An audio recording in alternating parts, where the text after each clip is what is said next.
ప్రియమైన దేవుని వారలారా, ఎవరు కూడా ఇటువంటి ఆటంకాలను కలగజేయకుండా వాక్యం వినేటప్పుడు అత్యంత ఆసక్తి కలిగి దేవుని యొక్క మాటలను వింటూ మనము ముందుకు కొనసాగుదాం. ప్రియులారా, ఈ సమయము దేవుడు మనతో మాట్లాడుతూ ఉన్న సమయము. ఇప్పటి వరకు మనం పాటల ద్వారా, ప్రార్థన ద్వారా దేవునితో మనము మాట్లాడాము, దేవునికి మనము స్తుతులు చెల్లించాము. ఇది మొదలుకుని మనము దేవుని యొక్క వాక్కు కొరకు మన హృదయాలను, మన చెవులను మనము అప్పగించుకుని దేవుని యొక్క సందేశాన్ని మనమందరం కలిసి ఆలకిద్దాం. ప్రియమైన దేవుని వారలారా, ఈ సమయంలో దేవుని యొక్క అమూల్యమైన సంగతులు మనము ఆలోచన చేస్తూ మనం ముందుకెళ్దాము. క్రైస్తవ జీవితం గురించిన పరిచయము కలిగిన వారు ఎందరైతే ఉన్నారో వారు రక్షణ మార్గంలో ఉన్నవారు అనే ఒక గ్రూప్ ఉంటుంది. రెండవ గ్రూప్లో ఉన్నవారు ఈ క్రైస్తవ మార్గమును గురించి చాలా వరకు తెలుసు, రక్షణ ఏ విధంగా వస్తుంది.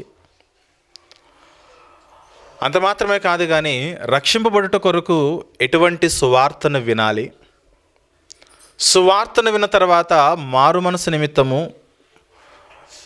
పాపములు కడుగుకొనుట కొరకు బాప్తిస్మం యొక్క కార్యక్రమం, ఇవన్నీ కూడా తెలిసే ఉంటాయి. ఈ క్రైస్తవం గురించి పరిచయం ఉన్న వారిలో ఈ రెండు గ్రూపుల వారు మనం గమనిస్తూ ఉంటాము. ఒకరేమో ఆల్రెడీ రక్షణలోనికి వచ్చిన వారు ఉన్నారు, మరొక గ్రూప్లోని వారేమో బాప్తిస్మం తీసుకోకుండా ఈ సువార్త అంటే మినిమం తెలియవలసిన వాక్యము, సువార్త యొక్క జ్ఞానం ఏదైతున్నదో అది ఆల్రెడీ వారి హృదయాల్లో ఉండే ఉంటుంది.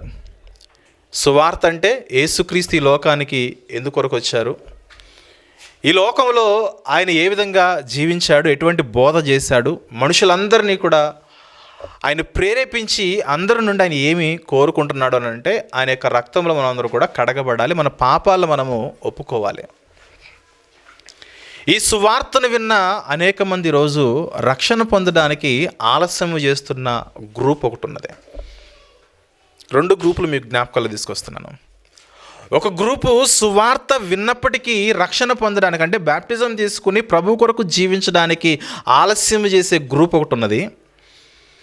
క్రిస్టియానిటీలోనికి ప్రవేశించిన మరొక గ్రూప్ ఏంటంటే రక్షణ పొందారు, బ్యాప్టిజం తీసుకున్నారు, పాటలు పాడుతున్నారు, ప్రభు కొరకు జీవించాలన్న ఆలోచన కలిగి ముందుకెళ్తున్నారే కానీ దేవుని యొక్క వాక్యం ఏదైతున్నదో ఆ వాక్యమును పాటించే విషయంలో, ఆ వాక్యమును ఆచరించే విషయంలో, వాక్యానుసారంగా ప్రవర్తించే విషయంలో ఆలస్యం చేసేవాళ్ళు అనేక మంది ఉన్నారు సంఘాలలో. అర్థం కావడానికి మరొకసారి చెబుతున్నా చాలా క్లియర్గా. క్రైస్తవ్యమును గురించి పరిచయం ఉన్న వారిలో రెండు గ్రూపుల వారు మనం చూడగలము. వారిలో మొదటి గ్రూపు రక్షణ మార్గంలోనికి ప్రవేశించేసి బాప్తిసము తీసుకుని మారు మనసు పొంది పాటలు నేర్చుకుని, ప్రార్థన నేర్చుకుని, వాక్యం చదవడం కూడా నేర్చుకుని ఇక ప్రవర్తించే విషయం వచ్చేసరికి, ఆజ్ఞలు పాటించే విషయం వచ్చేసరికి నిర్లక్ష్యముగా ఆలస్యమైన స్వభావంతో ఉండేవారు అనేక మంది ఉన్నారు సంఘాలలో. మరికొందరు మనం చూస్తున్నామంటే సంఘాలకు క్రమం తప్పకుండా వస్తారు కానీ రక్షణ మార్గము గురించి ఆలస్యం చేసేవాళ్ళు చాలామంది ఉన్నారు. ఇంకెప్పుడు బ్యాప్టిజం తీసుకుంటారు, ఇంకెప్పుడు రక్షణ పొందుతారు, ఇంకెప్పుడు ప్రార్థన నేర్చుకుంటారు, ఇంకెప్పుడు వాక్యం చదవడం నేర్చుకుంటారు, ఇంకెప్పుడు పాటలు పాడడం నేర్చుకుంటారు. ఇవన్నీ కూడా ఒక లేజినెస్ వల్ల, ఒక సోమరితనం వల్ల ఆలస్యం చేస్తున్నారనంటే ఆ ఆలస్యం ఎందుకు అవుతుంది చెప్పనా? దేవుని వాక్యము పట్ల, ఆయన ఆజ్ఞల పట్ల నిర్లక్ష్యమైన స్వభావము కలిగి ఉండుట చేతనే. భక్తుడైన కీర్తనాకారుడు మాట్లాడుతున్నాడు 119 కీర్తనలో. ఏ వాక్యమైనా బైబిల్లో నుంచి మనం మాట్లాడతాం కాబట్టి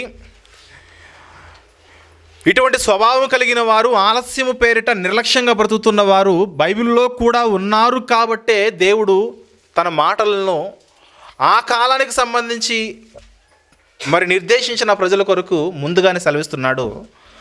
119 కీర్తన 60వ వచనం మనం గమనించినట్లయితే 119వ కీర్తన 60వ వచనం మనం గమనించినట్లయితే, నీ ఆజ్ఞలను అనుసరించుటకు నేను జాగు చేయక త్వరపడి తిని.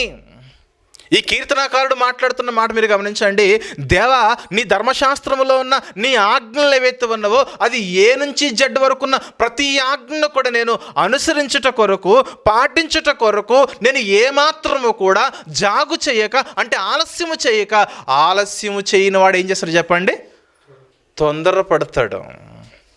ఇదిగో ఆరాధన అనేది 11:30 గంటలకు.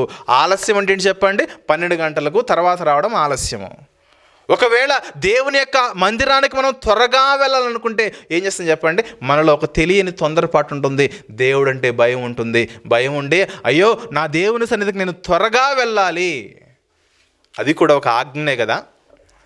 దేవుని మందిరంలోకి నువ్వు త్వరగా పోవడం అనేది దేవుడిచ్చిన ఆజ్ఞలో ఒక ఆజ్ఞ కదా. ఆ ఆజ్ఞ విషయంలో మనం నిర్లక్ష్యముగా ఉంటే దేవుడు ఊరుకోనంటున్నాడు. ఇక్కడ భక్తుడు చెబుతున్న మాట, దేవా, నీ ఆజ్ఞలు ఏవైతే ఉన్నావో నీ ఆజ్ఞలను అనుసరించుట కొరకు నేను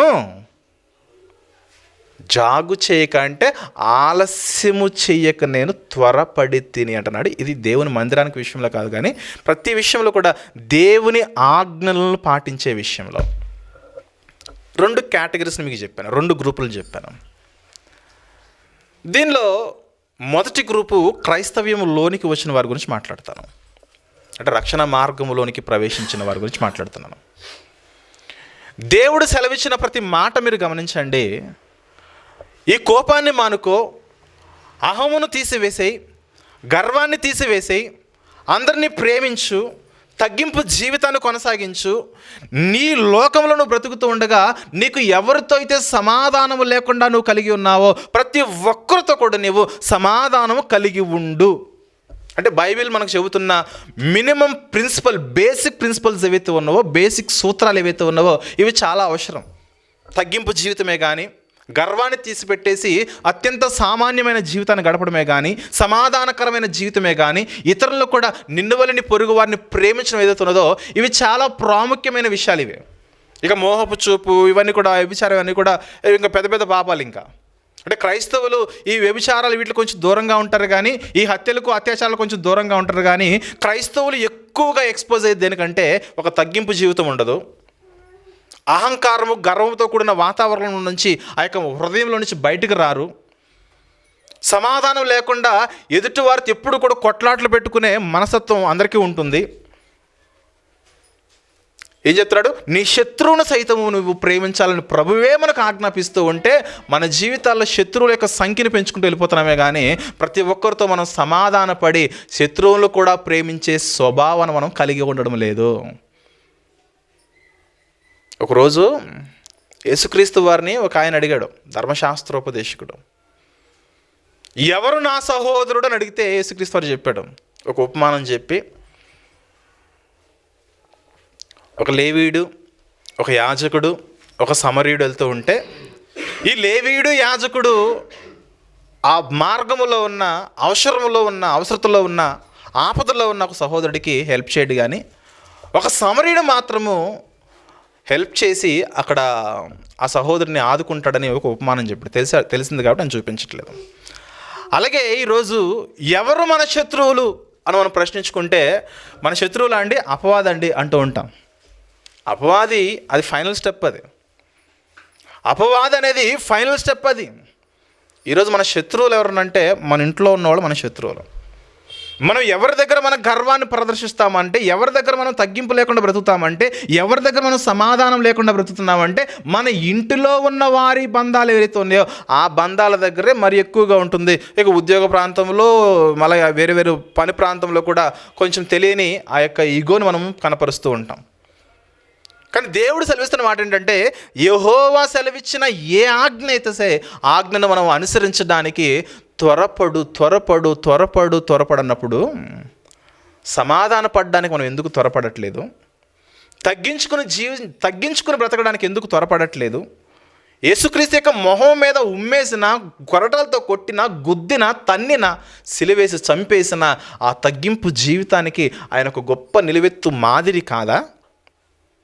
ఇంకా ఎంతకాలం భరించాలి అని మనం అనుకుంటాం. కానీ యేసుక్రీస్తు వారు ఎంతకాలం భరించారు చెప్పండి శ్రమలు? యేసుక్రీస్తు వారు శ్రమలు ఎంతకాలం భరించారు చెప్పండి?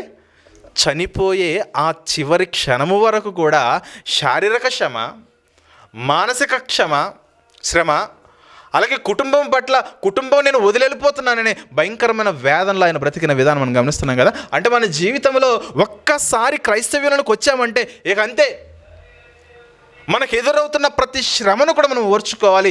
ఎలా ఓర్చుకోవాలంటే అవసరమైతే చావునకు ఎదురెళ్ళాలి, కానీ పాపమునకు మాత్రం మనము దగ్గర కాకుండా అంతగా మనం తగ్గించుకోవడం అంటే విధేయత చూపించాలి. మనం అనుకుంటాము ఈ లోకంలో ఉన్న వారికి విధేయత చూపిస్తే వాళ్ళను ఇంకా చులకన చేస్తాను అనుకోవచ్చు, కానీ దేవుడు నిన్ను ఎప్పుడు కూడా హెచ్చించేవాడుగా ఉంటాడు. జాగ్రత్త.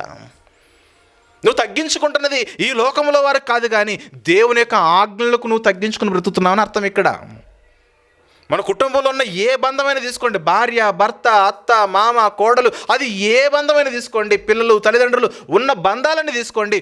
ఒక వ్యక్తిగా మనం మరొకరికి తగ్గించుకుని లోబడి బ్రతుకుతున్నామంటే మన జీవితాల్లో ఎదురుగా ఉన్న వ్యక్తి చూసి కాదు, కానీ దేవుని ఆజ్ఞలకు మనం లోబడి విధేయత చూపించాలి. ఆ విధేయత లక్షణం అనేది ఒక క్రైస్తవునికి చాలా అత్యవసరమైనది. అందుకే అంటున్నాడు ప్రభు, నీ సహోదరుని చూసి నువ్వు వ్యర్థుడా అని నువ్వు అంటే కనుక నువ్వు మరలా బలిపీఠం దగ్గరికి వెళ్ళి నువ్వు అర్పణ చెల్లించక మునిపే నువ్వు ముందు నీ సహోదరుని దగ్గరికి వెళ్ళి సమాధానపడు. మనకు అర్థమేంటి? నీ మందిరానికి నువ్వు రాకముందే ఈ లోకంలో నువ్వు ఎవరైతే నీకు శత్రువులుగా భావిస్తున్నావో, ఎవరితో సమాధానంగా లేని వారి దగ్గరికి వెళ్ళి సమాధానపడి నా మందిరానికి రా అనేది ఇక్కడ వాస్తవం. వాక్యం ఉన్నది ఉన్నట్లు చెప్పమంటే ఇలా చెప్తారండి. అర్థమవుతుందా? అదేంటంటే ఉన్నదే తక్కువ మంది, నువ్వు ఉన్నవాళ్ళు కూడా వెళ్ళిపోయి మళ్ళీ తర్వాత సమాధానపడి రమ్మంటావు అంటే అది నిజం. అర్థమవుతుందా? మన ఆత్మీయ జీవితంలో పరిపూర్ణత కావాలి ఇక్కడ. ఎందుకంటే రేపు ఏమి సంభవించునో నీకు తెలియదు, ఈరోజు నువ్వు పోతావు ఉంటావు కూడా నీకు తెలీదు. అటువంటి గ్యారంటీ లేని జీవితాలు మనం ఉండగా ఈ క్రైస్తవ జీవితంలోనికి వచ్చి కూడా ఇంకా పాపాలు మనం క్యారీ చేసుకుంటూ పోతే, పాపాలు క్యారీ చేయడం అంటే దేవుడిచ్చిన ఆజ్ఞను మనము చేయడానికి, అనుసరించడానికి త్వరపడకుండా నిర్లక్ష్యంగా ఆలస్యం చేసినా సరే అది దేవుని చట్టంలో అది పాపమే అవుతుంది. రేపు చేద్దాంలే, రేపు సమాధాన పడదాంలే, రేపు ప్రార్థన చేసుకుందాంలే, రేపు వాక్యం చదువుకుందాంలే, వచ్చే వారం చూద్దాంలే దేవుని మందిరాన్ని, దేవునికి ఇవ్వాల్సిన అర్పణల విషయంలో రేపు చూద్దాంలే. ఈ ప్రతి విషయంలో మనం ఆలస్యం చేసుకుంటూ పోతే నీవు ఆలస్యం చేస్తున్నా చూసావా, నీ ఆలస్యం అనేది నీ మెడకు ఉరే అవుతుందే కానీ నీ మెడలో అది బంగారపు తాడు మాత్రం ఎన్నటికీ కాదు ప్రియమని దేవుని వారలారా. అంటే క్రైస్తవులుగా చేస్తున్న పాపాల్లో దేవుని యొక్క వాక్యాన్ని అనుసరించే విషయంలో ఇలా ఉంటారు. పాట గొప్పగా పాడేస్తారు, ప్రార్థన గొప్పగా చెప్పేస్తారు, వాక్యం గొప్పగా మాట్లాడేస్తారు, కానీ ఎదుటి వారితో సమాధానం ఉండదు. ఈవెన్ సేవకులకు కూడా ఈ జబ్బు ఎక్కువగా ఉంటుంది. ఇక్కడ నిలబడి అంత ఓదరగొట్టేస్తారు, కానీ సహోదరులతో ఐక్యత ఉండదు, ప్రేమ ఉండదు, సమాధానం ఉండదు. ఎంతసేపు కూడా ఇక్కడ నిలబడి ఆయన అట్లా ఈయనెట్లా అంటగానే మాట్లాడుకోవడమే, కానీ అట్లా ఇట్లా ఎందుకున్నారు, నీకు తెలుసు వాక్యం, ఆయనకి తెలుసు వాక్యము, మీరిద్దరు మాట్లాడుకుని సెట్ చేసుకోవచ్చు కానీ అంటే నో, ఆ సెట్టింగ్లే ఉండవు ఇక్కడ. ఇది రక్షణలోకి వచ్చిన వారి యొక్క పరిస్థితి ఈ విధంగా ఉంది. వాక్యాన్ని అనుసరించే విషయంలో, ఇతరులతో సమాధాన పడే విషయంలో కానీ, తగ్గించుకుని బ్రతికే విషయంలోనే కానీ, మనలో ఉన్న అహమును, గర్వమును, సమస్తాన్ని కూడా తీసివేసి దేవుని కొరకు మన జీవితాలను అర్పించుకునే విషయంలో ఈరోజు క్రైస్తవుడు ఇంకా నిర్లక్ష్యముగానే వ్యవహరిస్తున్నాడు. కొంతమందికి ఇంకా ప్రార్థన నేర్చుకోవట్లేదు. బిర్యానీ ఎలా నేర్చుకోవాలంటే యూట్యూబ్ ఆన్ చేస్తాము, బిర్యానీకి సంబంధించిన అలా సెర్చ్, బిర్యానీ అంటే చాలు 100 వీడియోస్ వచ్చేస్తాయి. దానిలో ఒక మేలైనది చూసుకుంటాము, దాని ప్రకారంగా వండేస్తాము. రైట్, రాని పనే కదా బిర్యానీ వండడము, వంట చేయడం రాని పని ఈరోజు ఎలా నేర్చుకుంటున్నారు చెప్పండి? ఎక్కడో ఉన్న ఒక రికార్డింగ్ వీడియో చూసి నేర్చేసుకుంటారు. అలా ఏ పనైనా రాకపోతే ఈరోజు అందరూ కూడా సెర్చ్, యూట్యూబ్, కంప్యూటర్ లేదని తెలియదు అనుకోండి, యూట్యూబ్, గూగుల్ అడగండి. ఏదైనా ఒక విషయం గురించి మనకు డౌట్ ఉందనుకోండి, వెంటనే గూగుల్ అడిగేస్తున్నాం కదా. అటువంటప్పుడు ప్రభువా, ప్రార్థనలో నేను బలహీనుడను, వాక్యంలో నేను బలహీనుడును, నీ సన్నిధి పట్ల నేను ఇంకా ఆలస్యంగా బ్రతుకుతున్నాను, నా బ్రతుకును మార్చవా అని ప్రభువుని అడిగితే గూగుల్కి మించిన ఇన్ఫర్మేషన్ దేవుడు ఇస్తాడు. ఎందుకంటే గూగుల్లో పెట్టే సమాచారం అంతా కూడా మనిషి అప్లోడ్ చేసిందే. అంతకు గూగుల్ అంటేనే విస్తారమైన జ్ఞానం, అన్ని డిపార్ట్మెంట్ల గురించి దానిలో సమాచారం ఉంటుంది, ఇన్ఫర్మేషన్ ఉంటుంది. కానీ దేవుని దగ్గర అంతకు మించిన జ్ఞాన సంపన్నుడు ఆయన. అందుకే ప్రతిదాన్ని కూడా మనము దేవుని త్రూ వెళ్ళాలి. ఇక రెండవ కేటగిరీ వస్తాను. ఈ రెండవ కేటగిరీలో ఉన్నవారనంటే సంఘాలకు వస్తూ ఉంటారు, వాక్యాన్ని వింటూ వింటూ వింటూ ఉంటారు, కానీ రక్షణ మార్గములో బాప్తిస్మ తీసుకోవడానికి, రక్షణ పొందడానికి, మారు మనసును పొందడానికి, పాపాలను కడిగి వేసుకోవడానికి ఇంకా ఇంకా ఇంకా ఇంకా అలసత్వం చేస్తూ ఉంటారు. తొందరపాటు ఉండదు. అన్ని విషయాల్లో మనం తొందరపాటు పడతాం కదా. ఉదయం లేచే విషయంలో, డ్యూటీకి వెళ్ళే విషయంలో, మళ్ళీ డ్యూటీలో టైం అయిపోయింది అనుకోండి, టైం అయిపోయిన తర్వాత ఉంటాం మనము, అయిపోయిన వెంటనే సిస్టమ్ షట్ డౌన్ చేయాలా, మళ్ళీ ఇంటికి రావాలా. ప్రతి విషయంలో మనము ఆలస్యం చేయకుండా తొందరపడుతూ ఉంటామే. మన జీవితాల్లో ఆలస్యంగా డ్యూటీకి వెళ్ళిన రోజులు చాలా తక్కువగా ఉంటాయి. ఎందుకంటే కరెక్ట్ టైం కూడా పంచి ఇవ్వాలి, లేకపోతే మనకు పంచి పడుతుంది. అందుకోసమే కరెక్ట్ టైంకి మనం అన్ని మెయింటైన్ చేస్తాం. దేవుడు చెబుతున్న మాట, ఎంతో కాలంగా యేసుక్రీస్తు లోకానికి ఎందుకు వచ్చాడో విన్నావు, ఎంతో కాలంగా సువార్త అంటే ఏంటో విన్నావు. యేసుక్రీస్తు లోకానికి వచ్చింది నీ కొరకు, నా కొరకు, నా కొరకే ఈ లోకానికి వచ్చి నా కొరకే ప్రాణం పెట్టాడు, నా కొరకే రక్తం కార్చాడు. ఆ రక్తంలో నేను కడగబడితే నాకెంతో ధన్యత కదా అని ఆ సత్యము నాకు తెలిసినా నేనేం చేస్తున్నాను, ఇంకా నిర్లక్ష్యముగా ఉంటే ఆలస్యం చేయుట ఎంత మాత్రము కూడా మంచిది కాదు అంటున్నది లేఖనము. కొన్ని ఉదాహరణలు చూపిస్తాను.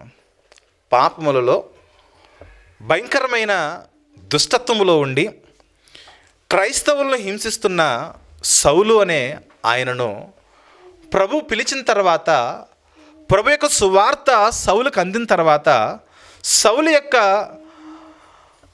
కండ్లు గుడ్డివాడైపోయినప్పుడు ప్రభుతో మాట్లాడతాడు, ప్రభువా నీవెవడో అంటే, నీవు హింసించున్న యేసుని నేనే, మరి నేనేం చేయాలి ప్రభువా, నన్ను ఎందుకు పట్టుకున్నావంటే, ఇదిగో ఇక మీదట నువ్వు ఎవరినైతే హింసిస్తున్నావో హింసించే వాళ్ళ దగ్గరికి నువ్వు వెళ్ళి,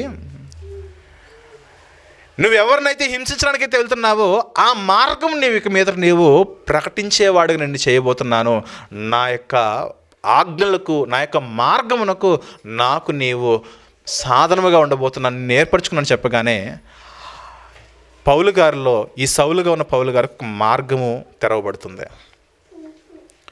ఇక మీదట నేను ఈ దుష్టత్వాన్ని విడిచిపెట్టాలి, అనేక మంది నేను కొడుతున్నాను, చంపాలనుకుంటున్నాను, వీటన్నిటి కూడా నేను దుష్టమైన మార్గాన్ని విడిచిపెట్టాలి, నాలో ఉన్న పాపాలన్నింటిని కూడా నేను తీసేసుకోవాలి అని ఒక నిర్ణయానికి వచ్చినప్పుడు యేసుక్రీస్తు వారు అననీయ అనే ఒక సేవకుణ్ణి ఈ సౌలు దగ్గరికి పంపించినప్పుడు అక్కడ మాట్లాడుతున్న పరిస్థితి మనం చూద్దాం పిల్లలు. అపోస్తుల కార్యముల్లోని 22వ అధ్యాయము, అపోస్తుల కార్యముల్లోని 22వ అధ్యాయము 16వ వచనం మనం చూసినట్లయితే, అపోస్తుల కార్యంలోని 22వ అధ్యాయము 16వ వచనం చూస్తే, గనుక నీవు తడవు చేయుట ఎందుకు, అననీయ మాట్లాడుతున్నాడు, సౌలా నీవు ఇంకా ఎందుకు తడవు చేయుచున్నావు? తడవు చేయడం అంటే ఎందుకు ఆలస్యం చేస్తున్నావు? ఇంకా దేవుని కొరకు బ్రతకడానికి, దేవుని కొరకు రక్షింపబడడానికి, నీ పాపాలను కడుక్కోవడానికి, మారు మనసు పొందడానికి, బాప్తిసము తీసుకోవడానికి నువ్వు ఇంకా ఎందుకు తడవు చేస్తున్నావు అంటే ఏం జరిగింది అక్కడ?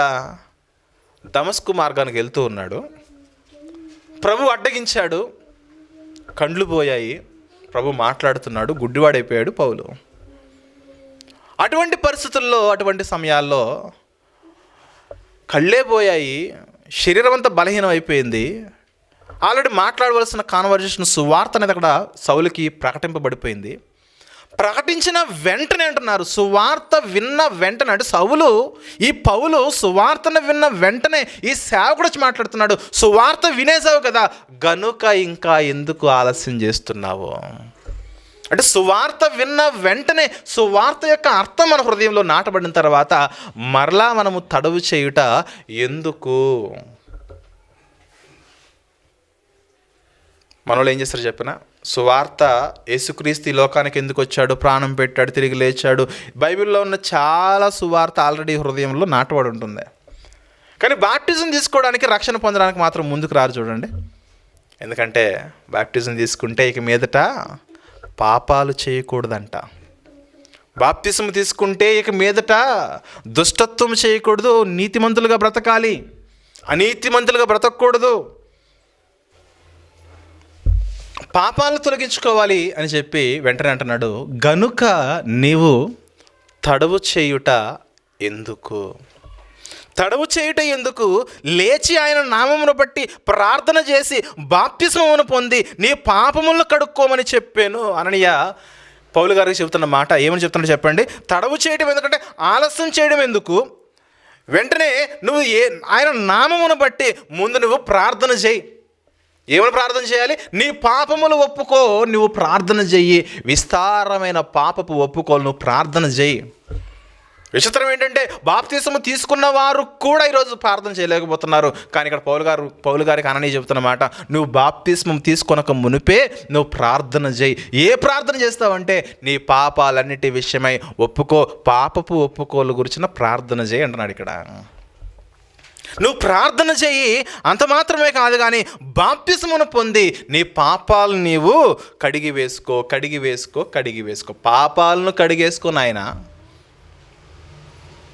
ఇక్కడ సౌలుకు చెప్పబడుతున్న మాట తడవు చేయుట ఎందుకు.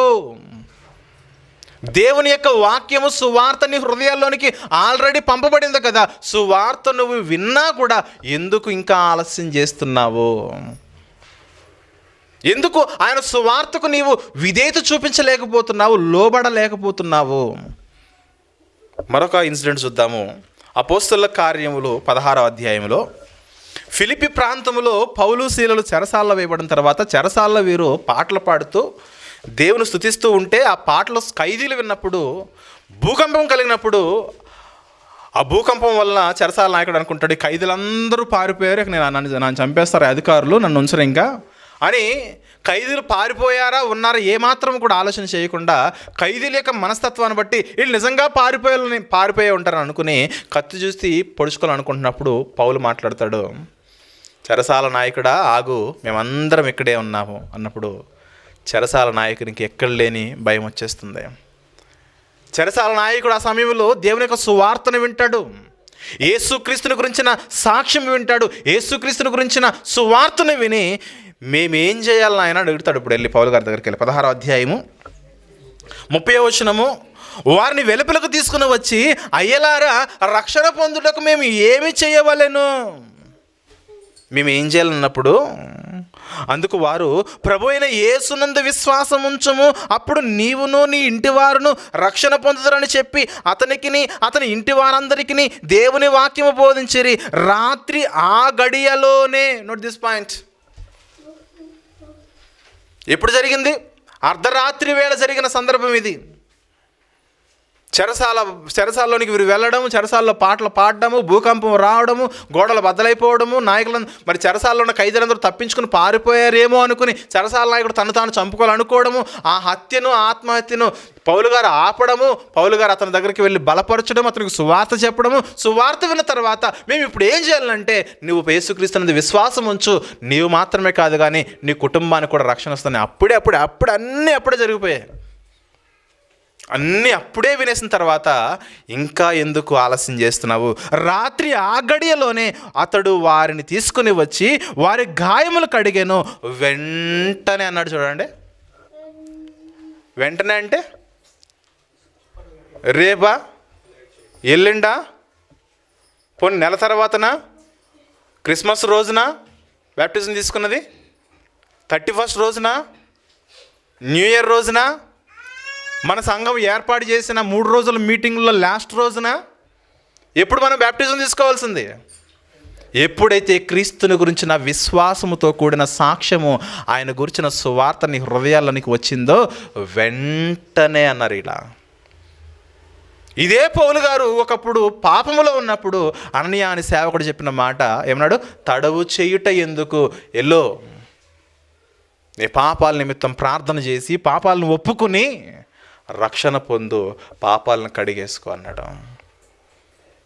అక్కడ పౌలు గారైనా, ఇక్కడ చెరసాల నాయకుని యొక్క కుటుంబమైన వెంటనే వారి కార్యాలు అమలవుతున్నాయి చూడండి. అందుకే వెంటనే ఎవరైతే వారి జీవితాల్లో దేవునికి స్థానాన్ని ఇస్తున్నారో, ఆలస్యం చేయకుండా ఎవరైతే వాక్యానికి విధేయులవుతున్నారో, ఆలస్యం చేయకుండా ఎవరైతే దేవుని ఆజ్ఞలను పాటిస్తున్నారో, ఎవరైతే ఆలస్యం చేయకుండా రక్షణ మార్గంలోకి వస్తున్నారో, వారి యొక్క నామములు బైబిల్ గ్రంథంలో సువర్ణాక్షరాలతో దేవుడు లిఖించేశాడు. ప్రియమైన దేవుని వారలారా, మరి మన జీవితాలు దేవుని దగ్గర అటువంటి స్థితిలో ఉండాలంటే మనము కూడా ఏమాత్రం కూడా ఆలస్యము చేయకుండా, జాగు చేయకుండా, వెంటనే తడవు చేయకుండా వెంటనే మనము రక్షణ మార్గంలోనికి మనం ప్రవేశించే వారమై ఉండాలి.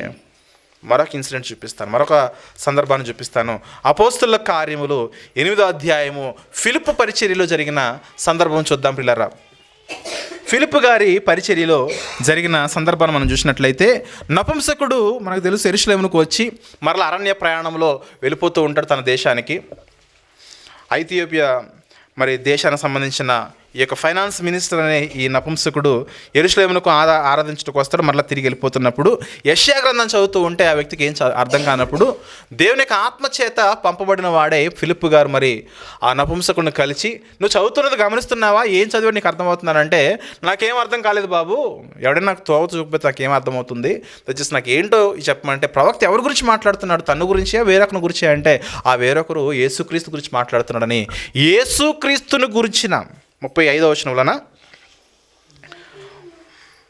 అందుకు 35వ వచనం చూస్తే 8వ అధ్యాయము అపోస్తలుల కార్యంలో 35వ వచనంలో, అందుకు ఫిలిప్పు నోరు తెరిచి ఆ లేఖములను అనుసరించి అతనికి యేసుక్రీస్తును గురించిన సువార్తను ప్రకటించెను. వారు త్రోవలో వెలుచు ఉండగా, ఎప్పుడు త్రోవ?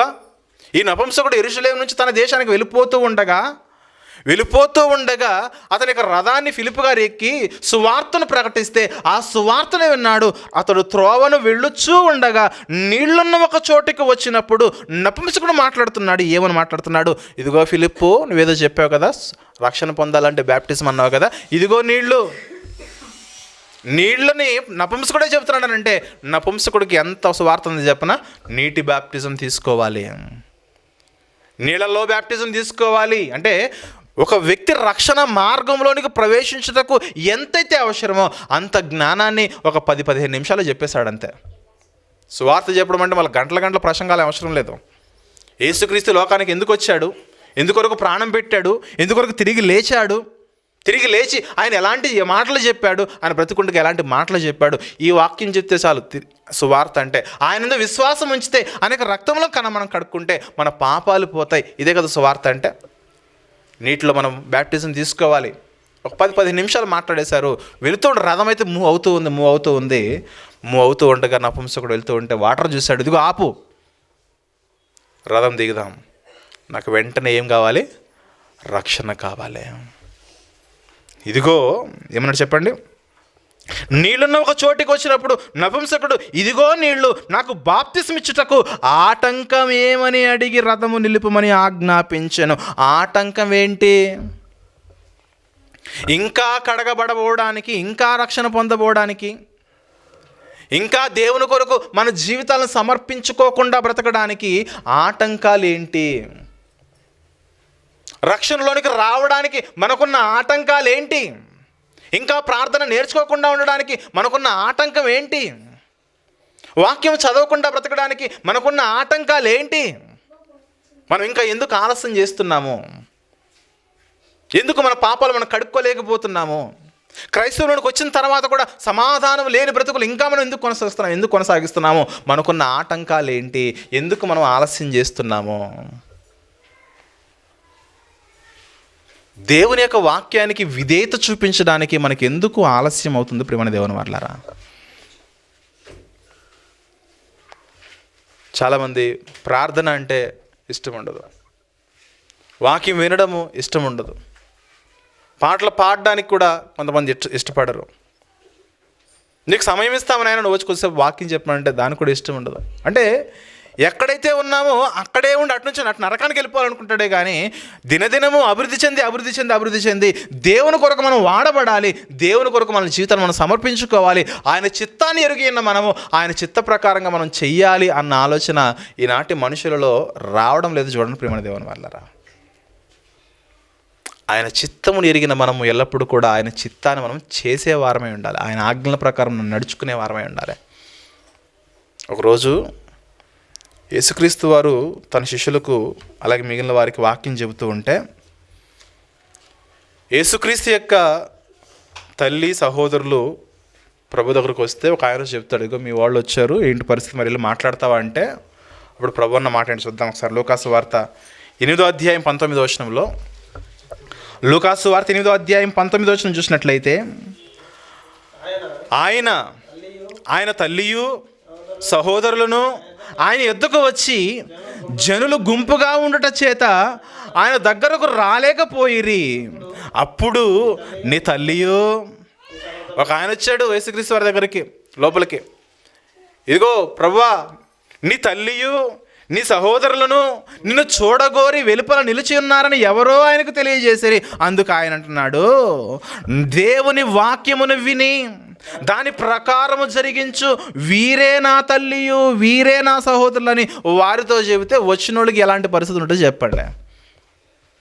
అంటే వీళ్ళే నా తల్లు వీళ్ళే నా సహోదరు అని వీళ్ళ గురించి మాట్లాడితే మరి వాళ్ళ గురించి యేసుక్రీస్తు యొక్క పరిస్థితులు ఏంటి? ఇంతకీ వాళ్ళు ఏమైనా యేసుక్రీస్తుని ఏమైనా నిర్లక్ష్యం చేస్తున్నారా? ప్రత్యేకించి తల్లిని మీరు గమనించండి. సహోదరులు అంటే సహోదరులు కొంచెం వ్యతిరేకంగా ఉన్నారు, సహోదరులు కొంచెం పక్కన పెట్టండి. మరి తల్లి గురించి కూడా మాట్లాడుతున్నాడే.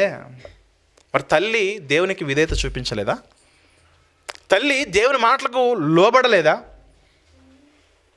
నీ తల్లి వచ్చిందంటే, అవునా నా తల్లి వచ్చిందా తీసుకురండి అని చెప్పాల్సిన ఆయన, ఎవరు నా తల్లి ఎవరు నా సహోదరులు, మరొక సందర్భంలో అంటాడు కదా, ఎవరు నా తల్లి ఎవరు నా సహోదరులు, దేవుని యొక్క వాక్యానుసారంగా ఆజ్ఞల ప్రకారంగా ఎవరైతే బ్రతుకుతారో వారే నా తల్లి వారే నా సహోదరులు అంటే, మరి మరియమ్మ వాక్యానుసారంగా లేదా? చెబుతాను మరియమ్మ ఎంత వాక్యానుసారంగా బ్రతికిందో. నా తల్లి అని ఆయన మాట్లాడుతున్నాడే, ఆ మరియ గురించి మాట్లాడాలి ఈరోజు మనము. దేవుని కొరకు ఎంత విధేయురాలుగా బ్రతికిందో, ఆయన ఇచ్చిన ఆజ్ఞకు ఎంతగా తను అప్పగించుకుందో, దేవుని యొక్క చిత్తము కొరకు తన్ను తాను ఏ విధంగా సమర్పించుకుందో మనం గమనించాలి ప్రియమైన దేవుని వాళ్ళారా. దగ్గరున్న వాళ్ళు చూపించి వీరే నా తల్లి వీళ్ళే నా సహోదరులు అంటే ఆ తల్లి యొక్క పరిస్థితి ఏ విధంగా ఉంటుందో మీరు గమనించాలి. ఆ తల్లి ఎటువంటిదో, అటువంటి తల్లి గురించి యేసుక్రీస్తు వారికి ఎంత తెలుసో అంత మనం గమనించుకోవాలి. పెళ్ళి కాలేదు, యేసుక్రీస్తు వారు ఇంకా పుట్టలేదు, భర్తగా ఏకము చేయబోతున్న యోసేపు గారితో నిశ్చితార్థం అవుతుంది ప్రదానం చేయబడిన ఆ స్త్రీ.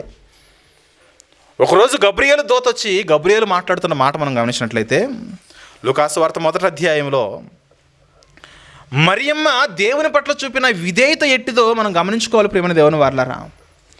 ఆ విధేయత ఎటువంటిదో మనం గమనించినట్లయితే మన జీవితాల్లో మనం దేవుని కొరకు మరి ఎంతగా మనం దేవుని కొరకు సమర్పించుకోవాలో మనకు అర్థమవుతుంది.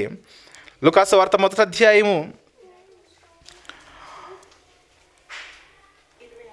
26 నుండి లేదా 27 నుంచి మనం చూద్దాం పిల్లరా. 27 నుంచి చూస్తే, దావీదు వంశస్థుడైన యోసేపును ఒక పురుషునికి ప్రదానము చేయబడిన కన్యక యొద్దకు దేవుని చేత పంపబడిన గబ్రియేలు, ఆ కన్యక పేరు మరియా.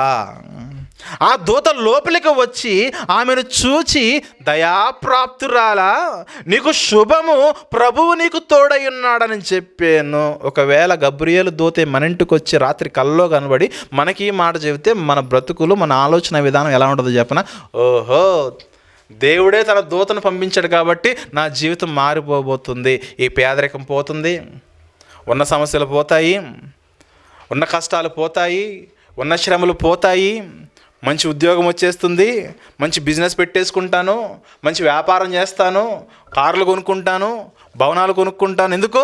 ప్రభు నాతో మాట్లాడాడు, ప్రభు యొక్క కృప లేదా ప్రభు నాకు తోడయ్యున్నాడు. ఈ లోకం ఎలా ఆలోచిస్తుంది చెప్పండి? దేవుడు నీకు తోడయ్యున్నాడని చెబితే ఆ తోడయ్యున్నాడు అనే దాన్ని ఎలా వాడుకుంటారు చెప్పండి? లోక సంబంధమైన వాటిని సమకూర్చుకున్నట కొరకే దేవుణ్ణి తోడుగా ఉంచుకుంటారు, కానీ ఆత్మ సంబంధమైన వాటిగా ఆత్మ సంబంధమైన కార్యాలు చేయట కొరకు దేవుడు తోడుంటాడు అన్న వాస్తవాన్ని మనం గమనించుకోగలమా? మరియతో దూత చెబుతున్న మాట, ప్రభువు నీకు తోడై ఉన్నాడు అంటే చాలా హ్యాపీగా ఫీల్ అయిపోయింది. ఓహో, పెళ్ళి కాబోతుంది కదా, పెళ్ళి అంగరంగ వైభవంగా బాగా జరుగుతుందేమో, నేను వెళ్ళిన తర్వాత కూడా మంచి సౌభాగ్యవంతమైన కుటుంబంలో నేను ఉంటానేమో, అలాగే దేవుని స్తుతించడానికి కూడా, దేవుని స్తుతించాలన్నా ప్రార్థన చేయాలన్నా నాకు చాలా ఇష్టము, అటువంటి చక్కటి వాతావరణంలో నేను ఉంటాను, ఇక మీదట నా బ్రతకంతా కూడా సస్యశ్యామలమే, చక్కగా ఉంటుంది నాకు, అలా అనుకుని ఉంటుంది ఈ యొక్క స్త్రీ. ఎప్పుడైతే దూత వచ్చి మాట్లాడగానే కొంచెం టెన్షన్ పడి, దూత కదా, భయంకరుడైన దూత, కొంచెం టెన్షన్ పడి 29వ వచనంలో ఆమె ఆ మాటకు బహుగా తొందరపడి ఈ శుభవచనం ఏమిటో అని ఆలోచించుకొని చూడగా, దూత వెళ్ళి వెంటనే, అంటే ఏంటి ప్రభు, ఏంటి తొందరగా చెప్పు, ఏమిస్తావు చెప్పు అని అడగలే, ఆలోచించుకుంటుంది. ఇంతకీ ఈ శుభవచనం ఏంటి అని ఆలోచించుకొని చూడగా దూత మాట్లాడుతున్నాడు, మరియా భయపడకము, దేవుని వలన నీవు కృప పొందితివి. ఏంటి కృప పొందానా? కృప పొందితే నాకేమొస్తాయి చెప్పండి? ఉద్యోగం వస్తుంది, భర్త, భార్య, పిల్లలు, ఆస్తి, సంపద, నా చుట్టూ పిలిస్తే చిటికేస్తే వచ్చే వాళ్ళపై 10 మంది సేవకులు, అంటే ఒక గొప్పింట్లో నన్ను దేవుడు ఉంచబోతున్నాడు. ఇదే కదా దేవుని కృప పొందడం అంటే. మనం ఎలా ఫీల్ అవుతాం చెప్పండి? గొప్పింట్లో మనల్ని ఉంచబోతున్నాడు. గొప్పిలు ఎలా ఉంటుంది చెప్పండి?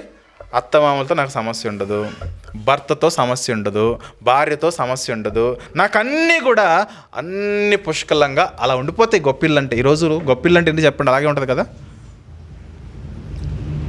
ఇక కృప పొందామనగానే, ఓహో నేను మంచి ఇంట్లోకి వెళ్ళబోతున్నానా, ఆల్రెడీ నాకు ఎంగేజ్మెంట్ అయింది కదా, నా ఎంగేజ్మెంట్ గురించి, పెళ్లి గురించి ఏదైనా మాట్లాడుతున్నాడేమో అనుకుని ఉండొచ్చు ఈ స్త్రీ. మరియమ్మ కృప పొందావమ్మా అంటే, అవునా ప్రభా నేను కృప పొందానా అని ఆలోచించుకొని చుండగానే మరలా బాంబు పడింది.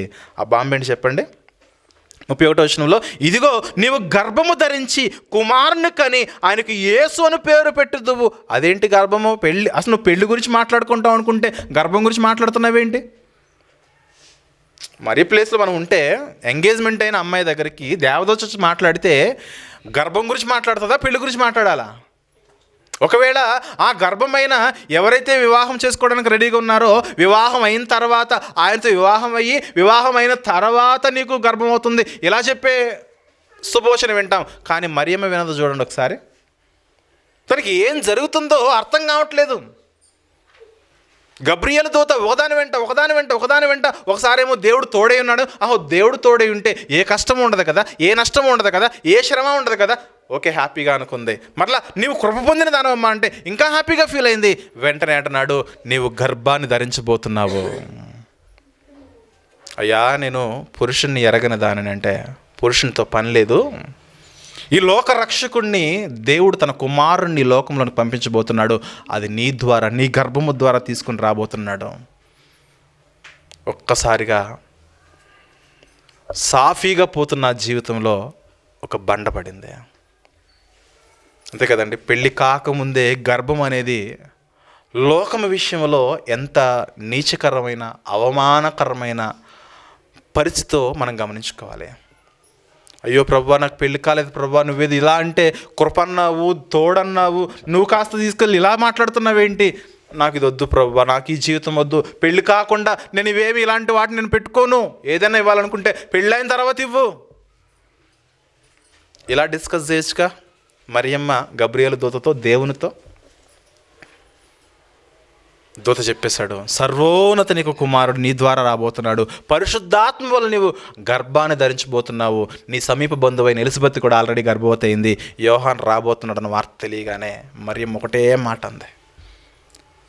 ఏం జరుగుతుందో తనకు అర్థం కావట్లేదు, కానీ మాట్లాడుతున్నవాడు సర్వోన్నతుడైన దేవునికి ప్రతినిధి, దేవుని దూత. దేవుని దూత వచ్చి చెబుతున్నారంటే, దేవుని ప్రతినిధులుగా వచ్చి మాట్లాడుతున్నారనంటే, అది నా జీవితంలో 100కు 100% అది నెరవేరుతుంది కాబట్టి దానికి నా జీవితాన్ని నేను సమర్పించుకోవాలనుకున్నది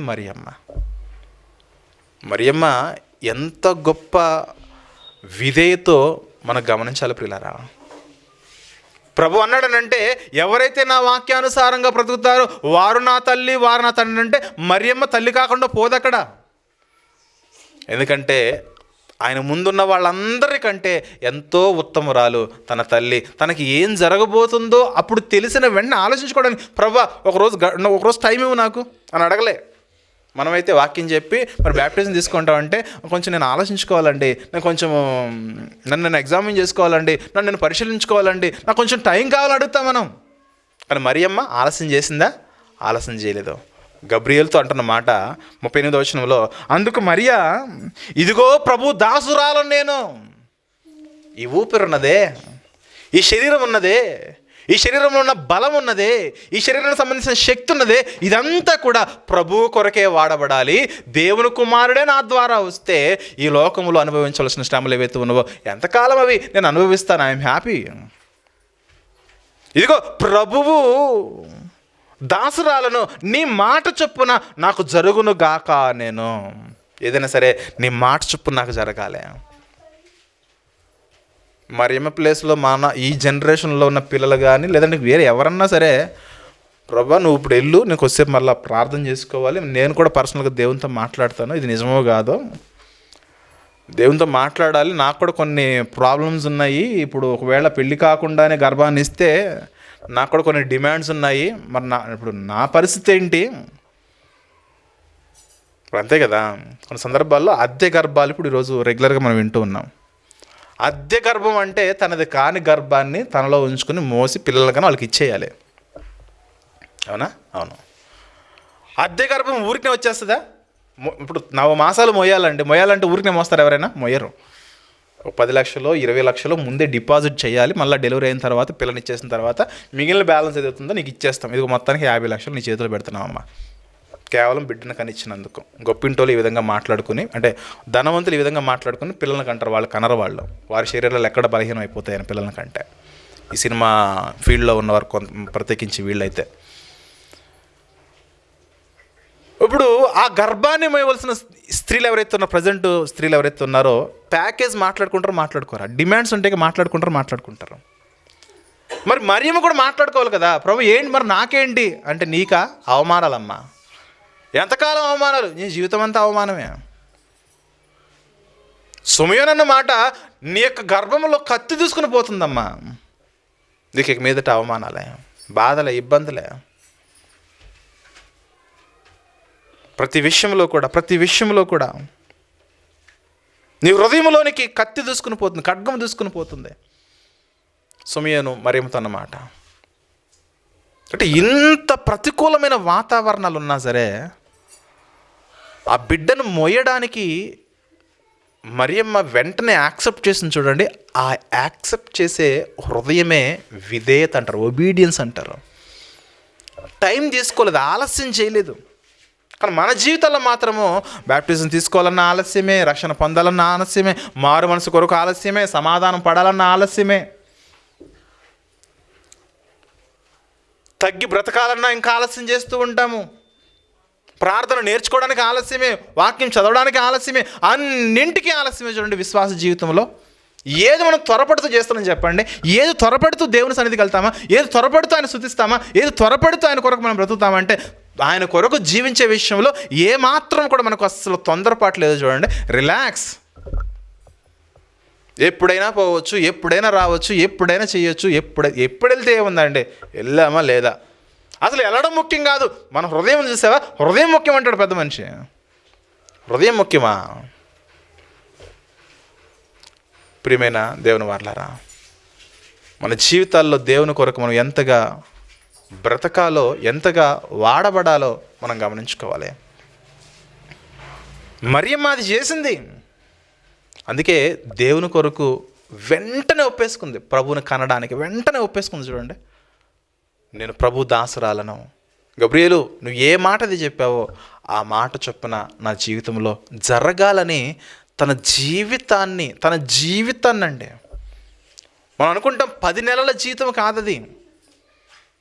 యేసుక్రీస్తు వారు బ్రతికినంత కాలము మరియమ్మకు శ్రమే,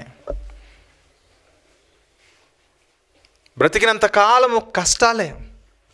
ఆయన చనిపోయి వెళ్ళిన తర్వాత కూడా మరలా మిగిలిన కుమారులు మారేంత వరకు కూడా మరియమ్మ ఎన్నో కష్టాలు అనుభవించింది తన జీవితంలో. ఎందుకు ఈ విషయాన్ని చెబుతున్నానంటే, దేవుని కొరకు ఏమాత్రము కూడా అప్పగించుకోవడానికి ఆలస్యం చేయలేదు, వెయిట్ చేయలేదు. నాకు కొంచెం టైం కావాలని అడగలేదు దేవుడిని మరలా, లేదా గబ్రియల్ దూతని కొంచెం టైం ఇవ్వు నాకు అని అడగలేదు. వెంటనే ఒప్పేసుకుని చూసారా, అది కావాలి ఈనాటి క్రైస్తవ్యానికి, అది కావాలి ఈనాడు సువార్త ఎందరైతే వింటున్నారో, వెంటనే ఆలస్యము చేయకుండా మనం ముందుకెళ్ళిపోవాలి.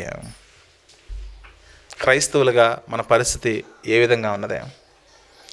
దేవుని యొక్క ఆజ్ఞలు పాటించే విషయంలో, చక్కటి ప్రవర్తన ప్రకారంగా బ్రతికే విషయంలో మనం ఆలస్యం చేస్తున్నామా? కుటుంబాల్లో సమాధానం లేనప్పుడు ఇతరులతో సమాధానం పడడానికి మనం ఇంకా ఆలస్యం చేస్తున్నామా? మాట మంచి సరిగా లేనప్పుడు ఆ మాట కలపడానికి ఆలస్యం చేస్తున్నామా?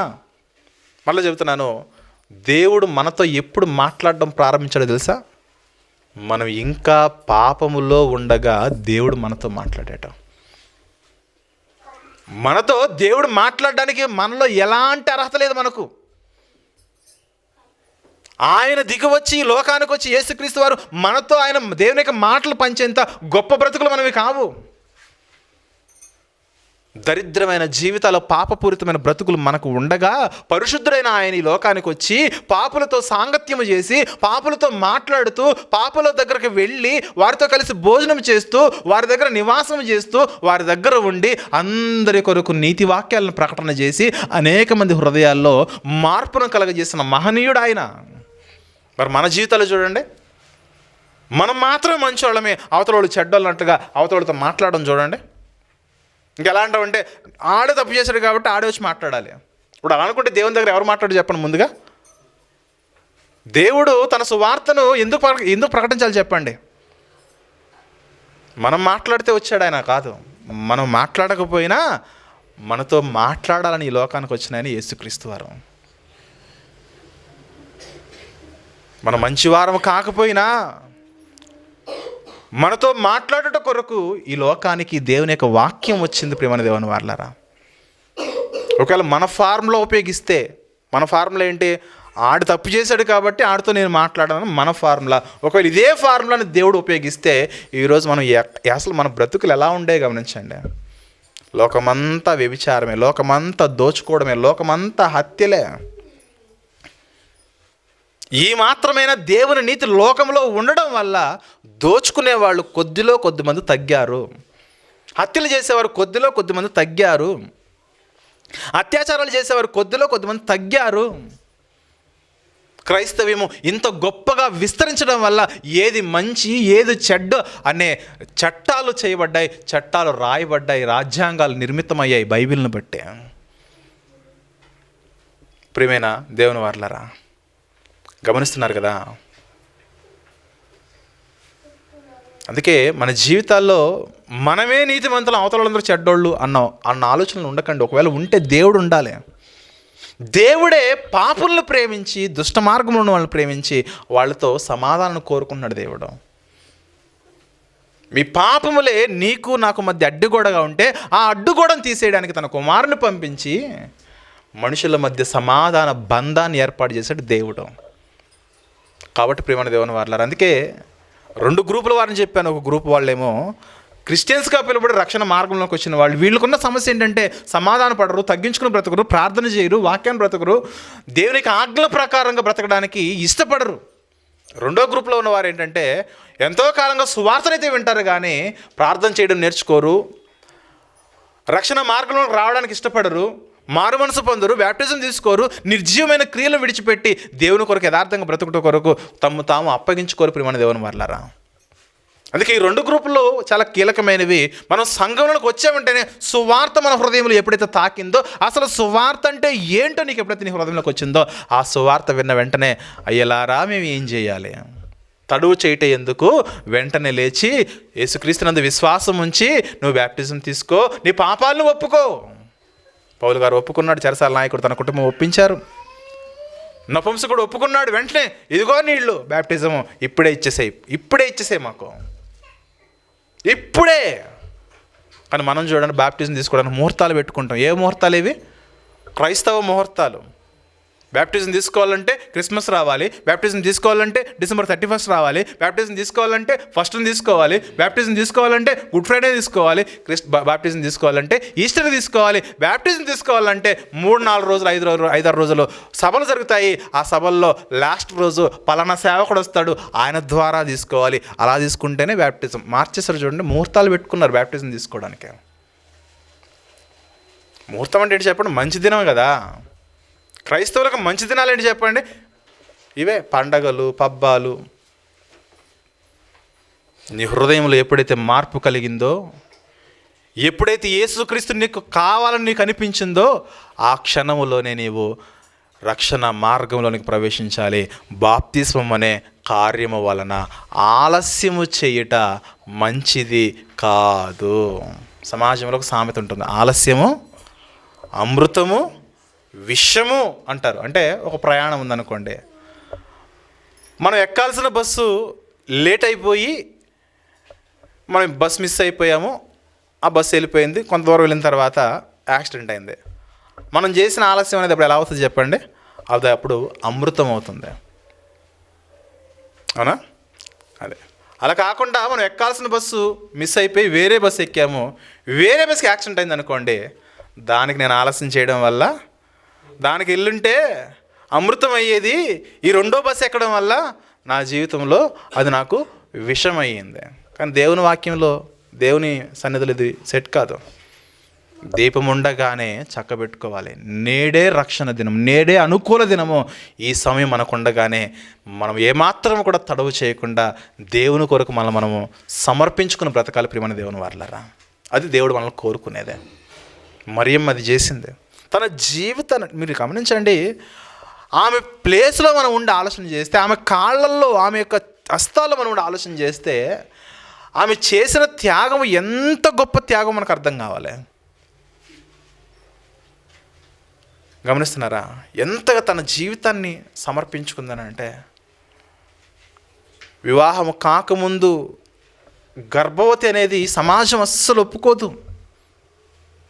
కానీ దేవుని కొరకు నా మీద ఎన్ని నిందలు పడినా పర్లేదు, నా జీవితం ఏమైపోయినా పర్లేదు. ఏమైపోయింది చెప్పండి? తన జీవితము కనడానికి మంచి ప్లేస్ లేదు, సూపర్ స్పెషాలిటీ హాస్పిటల్స్ లేదు, గైనకాలజిస్ట్ లేడు, పీడియాట్రిషియన్ లేడు. ఉన్నారా?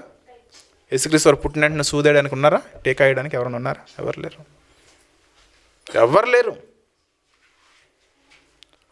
పోనీ ఒక మంచి బెడ్ అయినా దొరికిందా? బెడ్ కూడా దొరకలేదే. డెలివరీ అయిన ప్రసవించిన స్త్రీని మామూలు చెక్క మీద పడుకోబెడితేనే అల్లాడిపోతారు. అందుకే మంచి కాట్లు ఏర్పాటు చేస్తారు హాస్పిటల్స్లో. మెత్తగా ఉండాలి, వాళ్ళు కొంచెం కంఫర్ట్గా ఉండాలి, లేచి కూర్చుంటే సపోర్ట్ ఉండాలి వెనకాల. అది లేకపోతే చాలా వేదన అనుభవిస్తూ ఉంటారు. మరి ఎక్కడ పడుకుంది డెలివరీ అయిన తర్వాత? సత్రానికి వెళ్ళింది. సత్రంలో మంచం వేస్తారేంటి? నో మంచం. అక్కడ కూడా ప్లేస్ దొరకలేదు. ఎక్కడికి వెళ్ళారు? చివరికి పశువుల పాకలోనికి వెళ్ళారు. కృప అంటే ఇదే నాయనా నువ్వు చూపించిన కృప అడగాలి కదా దేవుణ్ణి. దూతను పంపించావు, కృప అన్నావు, తోడన్నావు, ఏది నీ తోడు అని అడగాలి కదా మరియమ్మ. అడగలేదు. ప్రభువా నువ్వు ఎక్కడుంచితే అక్కడే ఉంటా, నువ్వు ఏది పెడితే అదే తింటా, ఎక్కడ పడుకోబెడితే అక్కడే పడుకుంటా. అక్కడ పశువులే ఉన్నా, గొర్రెలే ఉన్నా, పేడే ఉన్నా, పశువుల యొక్క యూరినే ఉన్నా, కంపు కొడుతూ ఉన్నా, ఏదన్నా సరే నువ్వు ఉంచావు ప్రభువా. నువ్వు ఉంచిన స్థలం అనేది నాకెంతో ముఖ్యమైనది. ఒక తగ్గింపు జీవితానికి యేసుక్రీస్తు వారు మాత్రమే ఉదాహరణ కాదు, కానీ ఈ మరియమ్మ యోసేపులు కూడా ఎంతో నిలువెత్తు సాక్ష్యము. ప్రియులారా, అడగాలి కదా భర్తనే, ఏంటి యోసేపు ఎక్కడ తీసుకెళ్ళాలి నువ్వు? మంచి హాస్పిటల్ ఉంటే అక్కడ తీసుకెళ్ళాలి, ఎక్కడ తీసుకొచ్చావు అడగాల. మనమేం అడుగుతాము? గవర్నమెంట్కి ఎందుకు, ప్రైవేట్కి వెళ్ళాలి. ప్రైవేట్లో ఏముంటుంది చెప్పండి? లక్షల ఫీజు ఉంటుంది. ఆ లక్షల ఫీజు ఆ భర్త చెల్లించడం. మరి మరియమ్మ అడగాలి కదా, నన్ను ఎందుకు పశువుల బాగలో పెట్టావు నాయన? కనీసం ఒక ఇల్లు కూడా చూపించలేవు, ఒక లాడ్జ్లో ఒక రూమ్ చూడలేకపోయావే. ఏంటి దుస్థితి నిన్ను చేసుకున్నందుకు ఇదా? నా బ్రతికి ఇదా? యోసేపని నిన్ను నిశ్చితార్థం చేసుకుని నువ్వు నన్ను చూసుకోవాల్సిన విధానం ఇదా అని అడగాల వద్దా? గవర్నమెంట్ హాస్పిటల్, నీట్నెస్ ఉండదు, శుద్ధి ఉండదు, శుభ్రత ఉండదు, ఎప్పుడు చూసినా వాసన, పేషెంట్లు. ఓ గవర్నమెంట్ హాస్పిటల్ అని ఎంత తేలిగ్గా తీసి పడుతుంది చూడండి మనం. మరి మరియమ్మకు గవర్నమెంట్ హాస్పిటల్ కూడా దొరకలేదే. గైనకాలజిస్ట్ లేడు, నర్సు లేదు, స్టాఫ్ లేడు, స్ట్రక్చర్ లేదు, వీల్ చైర్ లేదు, ఏమీ లేదు. పిల్లలు పుట్టిన తర్వాత బాక్స్లో పెట్టడానికి ఆ బాక్స్ కూడా లేదే. ప్రాక్టికల్ని ఒకసారి బైబిల్కి అప్లై చేయండి. అదే మరియమ్మతో దేవుడు మాట్లాడిన మాట ఏమన్నాడు? నా కృప నీకు చాలును, నేను నీకు తోడున్నాడు. అడగాలి కదా మరియమ్మ, ఏంటి ప్రభా నువ్వే తోడుంటే మాకు ఈ కష్టాలు. తీసుకొచ్చి జిల్లా ఆసుపత్రిలోనో ఏదో గవర్నమెంట్ ఆసుపత్రిలో పడేస్తావు అనుకుంటే పశువుల పాకలో పడేసేవేంటి, ఈ దుస్థితి అని అనుకోవచ్చు కదా మరియమ్మ. అందుకే ప్రియులారా, వివాహ బంధము ద్వారా మనం ఏర్పాటు చేయబడ్డ తర్వాత ఇది ఉంది ఇది లేదు అని ఏడ్చే బ్రతుకులు మనం ఆపుకోవాలి. ఏదుంటే దాంతో బ్రతకడము ప్రారంభించాలి. ఒకవేళ ఇదే కావాలని కోరుకుంటే యేసుక్రీస్తు వారు ఎక్కడ పుట్టేవాళ్ళు చెప్పనా? అక్కడ పుట్టేవాడు. మంత్రసానులు ఉండేవాళ్ళు, రాజరిక కుటుంబానికి చూసే వైద్యులు ఎవరైతే ఉన్నారో ఆ వైద్యుల యొక్క సమక్షంలో పుట్టాడు యేసుక్రీస్తు వారు. అక్కడ నిండు గర్భిణి ప్రసవించిన బాలింతరాలకి ఎటువంటి కేరింగ్ అవసరమో అటువంటి కేరింగ్ పుష్కలంగా ఉండేవారి మధ్య పుట్టేవాడు. అందరూ ప్రార్థన, మాకు డెలివరీ అవుతుందండి, మా కోడలకి ప్రార్థన చేయండి బాగా జరగాలని. మరి ఈ డెలివరీ ఎవరు పట్టించుకుంటారు? అవునా కదా? అడగరా? మా కోడల డెలివరీ ఉంది, మా భార్య డెలివరీ ఉంది, లేదా నా డెలివరీనే ఉంది, ప్రార్థన చేయండి సుఖమైన ప్రసవం జరగాలని. నీకు హాస్పిటల్ ఉంది, డాక్టర్ ఉన్నాడు, సిస్టర్ ఉంది, అందరూ ఉన్నారు, చుట్టూ బంధువులు వచ్చేస్తారు, అందరూ వచ్చేస్తారు కదా. అందరున్నా ఎవరు కావాలి మనకు చెప్పండి? దేవుడు కావాలి. మరి ఈమెకు దేవుడే ఉన్నాడు కానీ మిగిలినవి ఏమీ లేవు చూడండి. హాస్పిటల్ లేదు, బెడ్ లేదు, ఫుడ్ లేదు, ఏ ఫెసిలిటీ లేదు, నథింగ్. ఏ ఫెసిలిటీ లేకపోయినా వారు దేవుని కొరకు సమర్పించుకున్నారు చూసారా? అది నిజమైన క్రిస్మస్ అంటే, అది నిజమైన ఆనందం అంటే. ప్రాక్టికల్ అండి. గైనకాలజిస్ట్ లేకపోతే జనరల్ మెడిసిన్ చేసిన డాక్టర్ దగ్గర మన లేడీస్ చూపించుకుంటారా? నాకు గైనకాలజిస్టే కావాలి. దగ్గరలో గైనకాలజిస్ట్ ఉన్నారు, ఇక్కడికి వెళ్తామంటే వాళ్ళు సరిగా చూడరు, ఎక్కడికి వెళ్ళాలి? ఇంకొకరు అక్కడికే వెళ్ళాలి. అంటే మనకు ఎవరు నచ్చితే ఆప్షన్స్ ఉన్నాయి ఈరోజు. అసలు ఆ రోజు వాళ్ళకి డాక్టర్ అనే ముఖమే లేదు వాళ్ళకి. చూడండి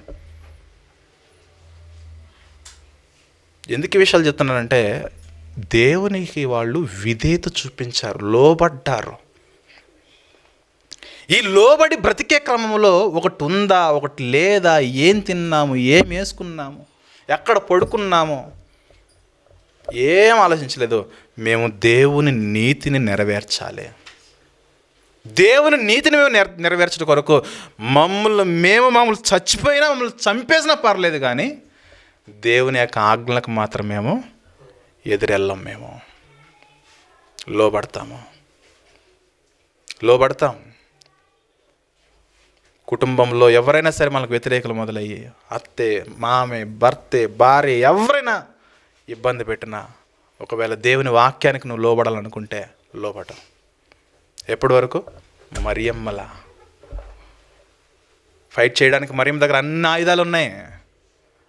బలం ఎక్కువ ఉంది ఇక్కడ. ఈమెకి బలం ఉన్నా తన బలాన్ని భర్త మీద రుద్దలేదు.